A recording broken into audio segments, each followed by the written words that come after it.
All right, all right, all right. Good morning, good evening, good afternoon, ladies and gentlemen. This is YouTube. This is Pastor Dow.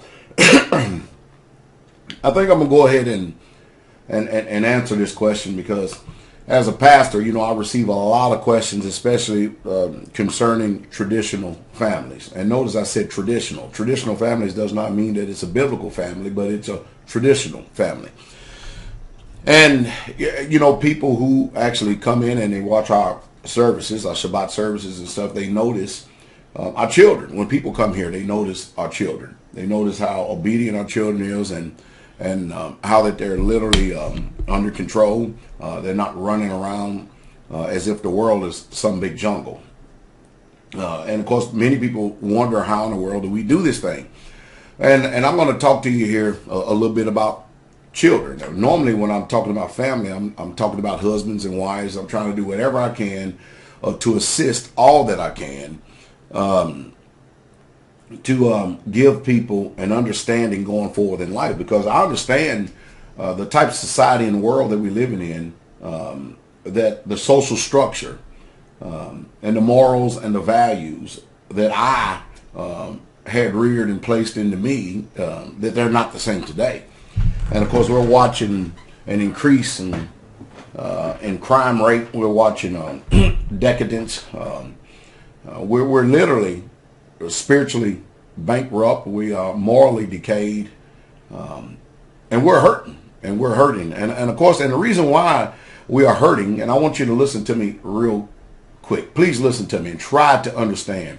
I know that many of you may be offended about a lot of things, but just at least try to understand. If you could just for a moment exercise some self-autonomy, if you could, more than likely you could actually educate yourself and make life a whole lot more pleasurable, not only for you, but for those that are in your circle, those who surround you. But you have to be able to listen.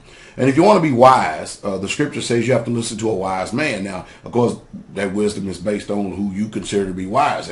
And whoever you consider to be wise ultimately is going to shape your life going forward here. So let's start with a family, what they call traditional family, husband, wife, children, okay? And the reason why we're in the shape we're in this society, and why this society is quickly becoming even more dysfunctional. The reason why the society today is very dysfunctional is because the family structure, the family home, is dysfunctional in itself. And the communist state of the United States of America has done everything that it has and could to pass laws, regulation, to impose its so-called quote-unquote value system on the family structure. And what they've done is given us a model of communism. And most people don't understand communism, but inside the scope of what we're speaking about right now, let me explain to you what's going on. The rearing of the children and the training of the children, the education of the children, is ultimately the responsibility of the family. Anytime you compromise the family structure, you're going to actually deteriorate the child going forward. Because if you do not put what you consider to be morals and values, which I think the base structure of that is the 10 Commandments, not the 10 suggestions, but the 10 Commandments. And after all, you wouldn't expect anything other coming from me anyway, being a real true Rahag, or a pastor that actually is following the scriptures and actually living the word of the Most High. But if you have a different set of morals and values other than society, they're going to conflict. And if you raise your children contrary to the community that's affected around, and ultimately the community is just simply just not going to put up, and nor are they going to be tolerant with the hell that your children could possibly cause. But the government has actually created a public school system, which is a communist system, because the first thing they do is they snatch your children away from you. But of course, now you're freely giving them over to you, because while you experience the joy of having a child, and then you experience the joy of raising them up at a young age, and then of course you need to understand this as well, and this is the spiritual part that people neglect right here. Adults, meaning mother, father, mother, if you were a rebel growing up, do you understand that you have a set value system already entrenched in you?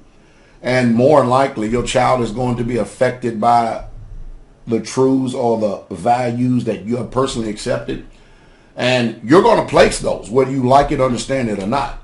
You're going to place your belief system into those children, and so these first few years is very paramount. I mean, it really truly is. It really truly is. These first 4 or 5 years of you raising your child is very important, and most of us have resistance to correction. And the reason why we have resistance to correction is because ourselves, younger, either we hated being corrected ourselves, our will was imposed upon others, and we resisted those who were in authority because we did not like what they were saying to us.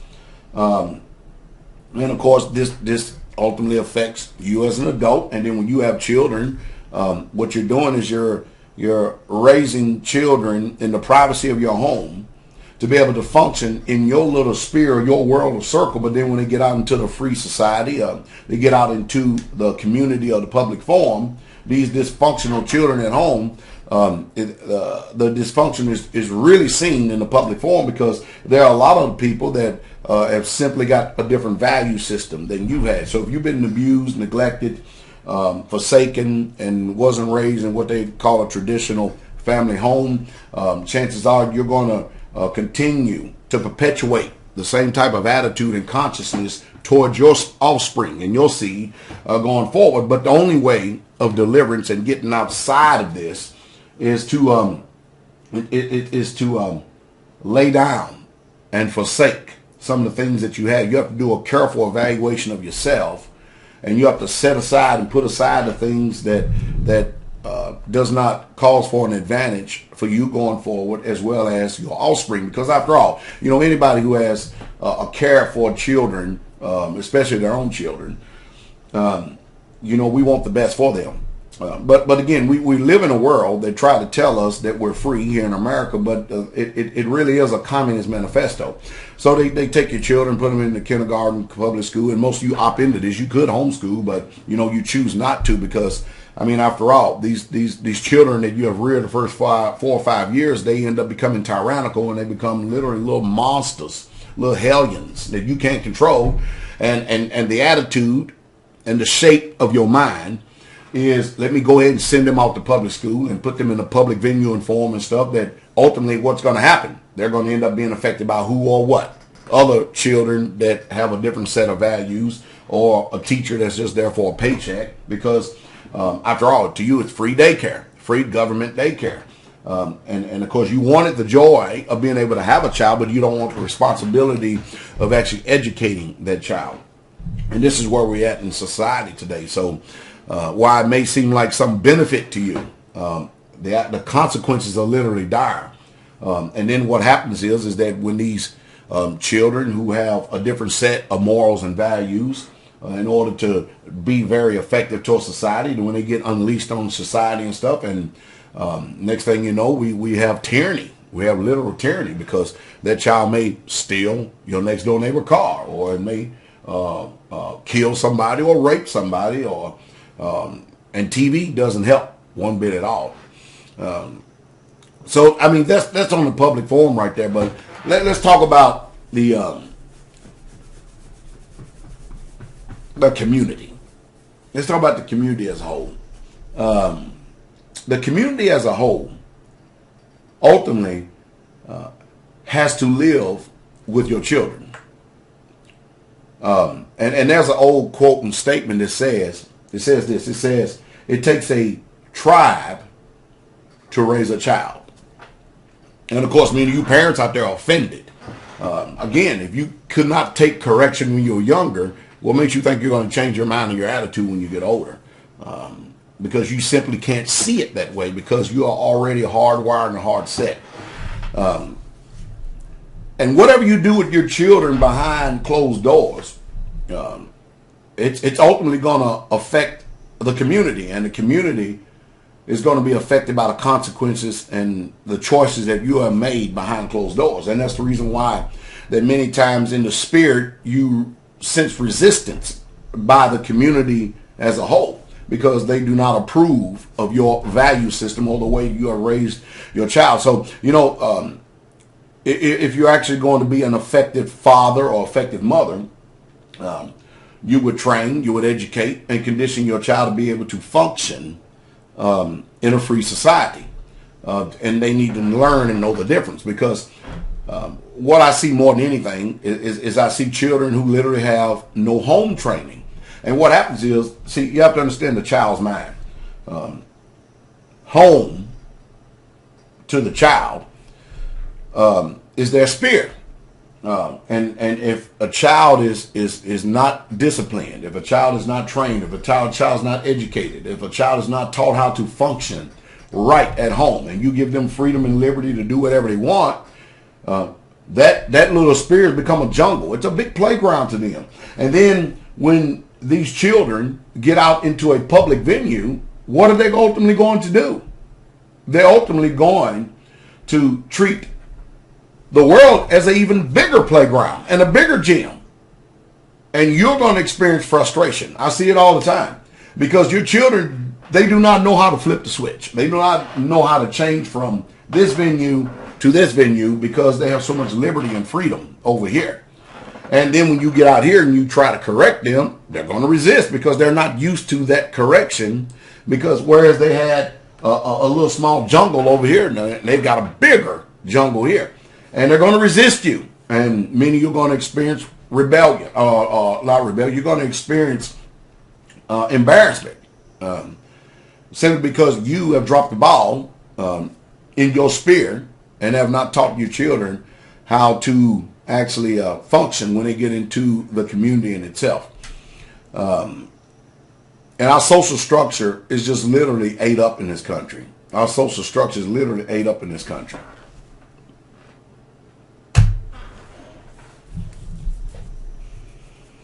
And understand this, I'm not without knowledge. And I'm very sensitive towards many of you new parents, because you come up in the MTV generation. I mean, everything is challenged. You cut on TV and you have men kissing men and women kissing women, and children see this and nobody's reproving it.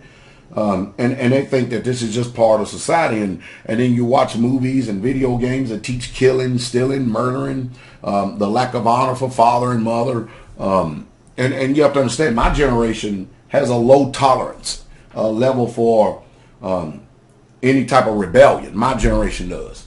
And we have a new generation that's coming up here in this monogamous society. Now, personally, I myself, as a pastor, after much study, and after spending much time in the book, I personally do not agree with a monogamous society. But however, it's your choice. I mean, after all, you are a free man or woman, and consenting adults should be able to, in a society form, be able to pick and choose. But in a biblical Hebraic perspective and format and stuff, that patriarch has a right to be able to pick and choose the lifestyle that he is going to choose, as long as it's in the confines of the law or the Torah. But it's unfair for the society to have to put up with your untrained children. It really truly is, because of your lack at home and your frustration.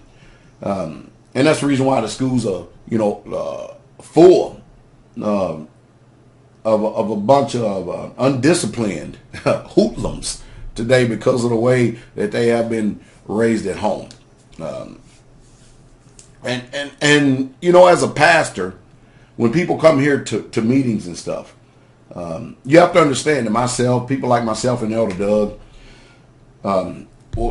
when you bring your children here and we see them acting out of character the way that they should be acting, and we see a lack of discipline, you have to understand we have an incentive on us to actually get involved and give your child something that they're not going to receive at home. And I ultimately understand that whenever we correct the children, we're correcting the parents who refuse to actually make adjustments at home behind the closed doors. What a world we live in. What a world we live in. I don't see, personally, many people breaking clear of this monogamous type of regime here in this country. Right? But a few people will. because we don't understand a tribal mentality, and neither do we understand challenges that we have personally been faced with. And you can't, if it is, deliverance is not available in any sphere. For instance, we live on this community right here, and our community is literally invested in every child. And even now, we're while we are a good model and stuff, all the time, I still even have to get on our children, because you have parents here who raise their children. For instance, we teach children proper respect. Yes, sir. Yes, ma'am. But then you have other people that their children talk to them. Yeah, no, what, and all this other stuff. Now, they may be fine with you, but in a public venue, in a public forum, that's not fine. And they're going to get reproved. They're going to get corrected. And ultimately you are, because you feel that your value system is going to be challenged. And when your value system is challenged, you have two things to do. You can conform to the public image, which is not trying to control you. They're just trying to actually show you the difference in child rearing itself. But ultimately, you're going to be faced with the consequences of your choices. That's all there is to it. When your children has a format that home is a gym, and then they can dishonor mother and father at home, they're going to be unleashed on the community. And the community depends on who's there. They're not going to put up with all that foolishness, because your child is a reflection of you. Now, when they get a little bit older in their teenage years and stuff, it's the things that you have placed in them while they were young that's going to determine and chart their life going forward. I've seen it 1,000 times over. I mean, after all, I've been a pastor for well over 20-something years, and I've done many, many counselings, and I see the dysfunction not only in fathers, I see the dysfunction in mothers, and I see the lack of responsibility, oversight.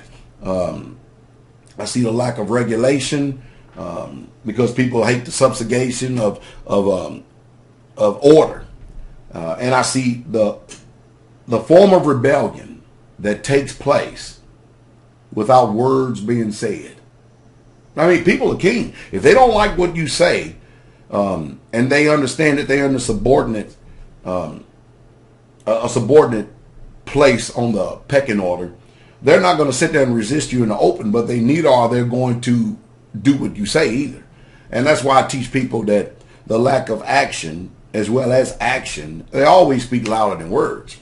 I teach the people here at Straightway, as well as the ministry in itself, you pay attention to the things that people do as well as what they do not do. It tells you exactly who they are. So ultimately, parents, I guess what I'm getting to, father and mother, whatever way you are reared and raised in this world, you're ultimately going to put that value system into these children. And it's literally not right, nor is it fair for society to have to put up with your unruly child. And they will resist. And there's a lot of words that are being said, because we're spiritual beings. There's a lot of words that are being said without anything being said at all. We know how to radiate our displeasure and our disagreement over personal choices that people have made. But if this society does not get control and take grasp of a value system, which I believe that, I don't care about them taking the 10 Commandments out of the public. And people make a big stink about the 10 Commandments being removed from public forums and being removed from public schools. You have choices to make. Why don't you just take your child? I know, it's something new. It's a new concept, new idea. Why don't you just take your child out of those public forums and out of those public schools and raise them yourself? Well, I've got to see the excuses start. Because most of us, we live this life selfishly for ourselves and use people for our personal pleasure. And we're not trying to instill anything into anyone whatsoever at all. We're not trying to be a benefit to nobody whatsoever at all. And when we have this selfish mentality, we have some very serious problems. I can go on and on and on. I can run my mouth all day long. But your family is ultimately a public declaration. That's basically what it is. And you're trying to sell a lot of things to a lot of people. And most people, while they may have children, they're not qualified. somebody that's in the social order or the Department of Human Services or Child Service Protection or Services. You've got children that go to school, they get a degree, and the next thing you know, they learn philosophy and psychology. And they have never had any real world experience. And then to think that they can actually counsel you and tell you how to raise your child is utterly appalling. It's laughable. To me, it's literally comical, because what they do is they give them case studies, and they, do all these different surveys and everything else, and tell you this is pretty much the social stigma, and this is the way that people think, and this is their challenges, and it goes on and on and on and on and on and on and on. But the bottom line is we continue to keep decline in this society morally, as we refuse to obey the law of the Most High Yah, which is the supreme law of the universe. You can't expect a society that is actually really truly going to be free. And you can't expect a society that is actually going to have morals and values. So you're going to continue to keep on dealing with adults raping children, molestation. You're going to continue to deal with drug and the abuse of drugs. You're going to deal with rebellion, which is witchcraft. And that's why it's very important that you get around someone who has a strong value system and that can educate you and teach you so that life can be pleasurable, not only for you, but after you're gone, maybe your children will be able to function in this world that is literally gone mad. But anyway, hey, I hope I've said something to stimulate thought here this morning. I've done my best. After all, at the end of the day, I'm just a presenter of information, especially when it comes to this. But I think I understand very, very well what's going on in this world. And after all, I think I think my counsel is very wise because I get it from the Eternal, the Creator Universe, who you really can't improve on this program whatsoever at all. So parents, you need to really truly think about what you're doing, and that's a hard thing to do. You need to think about what you're doing when you have children, because ultimately, free world, free society, whether it be in a home, township, city, country, state, country, no matter what, they're not going to put up with it. That's why they have jail systems and stuff. That's why they have systems out there. They always have something set up to be able to take care of children who are unruly. And the welfare system is just simply not always going to be around. So I hope I've said something to actually educate you here this morning. Hey, y'all have a good day.